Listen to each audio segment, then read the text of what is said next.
শুকনো পাতার মতো ঝরে পড়েছিলাম আমি। মাটির উপর অবহেলায় বিছিয়ে থাকা সেই পাতাদের মতোই ছিল আমার অস্তিত্ব।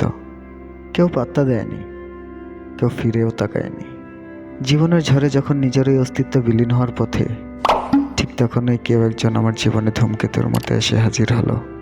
মনে হয়েছিল হয়তো সে আমাকে কুড়িয়ে নেবে, একটু উষ্ণতা দেবে, বেঁচে থাকার নতুন কোনো মানে খুঁজে দেবে। কিন্তু আহা, সে আমাকে কুড়োলো ঠিকই, তবে ভালোবাসা দেওয়ার জন্য নয়, বরং আমাকে জ্বালিয়ে পুড়িয়ে ছাই করে দেওয়ার জন্য। সে যে আমাকে কুড়িয়েছিল তা ছিল নিছকই একটি খেয়াল, একটি নিষ্ঠুর শখের বহিঃপ্রকাশ। আমি তাকে ভরসা করেছিলাম আমার সবটুকু নিঃশব্দতা দিয়ে। ভেবেছিলাম এই হাতগুলোই বোধহয় আমাকে আগলে রাখবে, কিন্তু সেই হাতগুলোই ছিল সবচেয়ে বেশি নির্মম। সে আমাকে আগুনের আঁচে সঁপে দিল, আর আমি তিলে তিলে জ্বলতে থাকলাম। সবচেয়ে কষ্টের বিষয় হলো, আমি জানতাম সে আমাকে ধ্বংস করছে, অথচ আমি তাকে বাধা দেওয়ার বদলে সেই আগুনে নিজেকে উজাড় করে দিতে চেয়েছিলাম। কারণ নিঃসঙ্গতার অন্ধকার থেকে মুক্তি পাওয়ার চেয়ে তার ছোঁয়ায় পুড়ে ছাই হয়ে যাওয়াকে আমি তখন সুখ বলে ভুল করেছিলাম। সে যখন আমাকে জ্বালিয়ে শেষ করে দিল, তখন তার চোখে কোনো অনুশোচনা ছিল না, ছিল না কোনো বিন্দুমাত্র দয়া।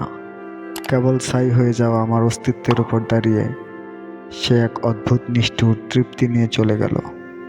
আজ আমি সেই পোড়া ছাই, যেখান থেকে আর নতুন করে কুড়ি গজাবে না।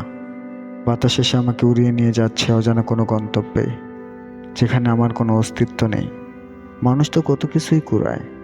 কেউ ফুল কুড়ায় সাজানোর জন্য, কেউ পাথর কুড়ায় স্মৃতির জন্য, আর সে কুড়ালো আমাকে শুধু পুড়িয়ে ছাই করার জন্য।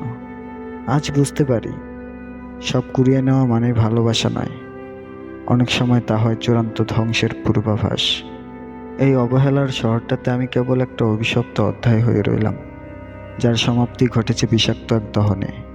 এখন শুধু পড়ে আছে কিছু স্মৃতি, যা আগুনের চেয়েও বেশি দগ্ধ করে প্রতিনিয়ত। এভাবে শেষ হয়ে গেল এক নিঃস্ব জীবনের গল্প, যেখানে কুড়িয়ে নেওয়াটাও ছিল এক পরিকল্পিত বিশ্বাসঘাতকতা।